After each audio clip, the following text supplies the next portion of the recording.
Ndugu msikilizaji, mahali popote ambapo umenifuata duniani, mahali popote ambapo ulipo, nilitaka niongee kitu ili iweze kukusaidia. Kuna kitu ambao nilitaka nikwambie kwamba sio kila hoja, sio kila kitu ambacho unaweza ukakijibu.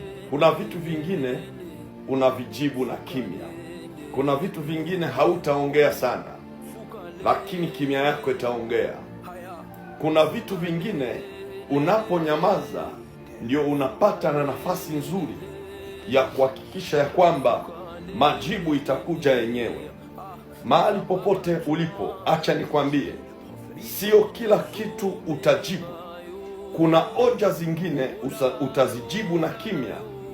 Asante sana, kama unanielewa itakusaidia, kwa sababu kuna vita vingine sio vyetu, vita vingine ni vya Bwana. Weka hii akilini.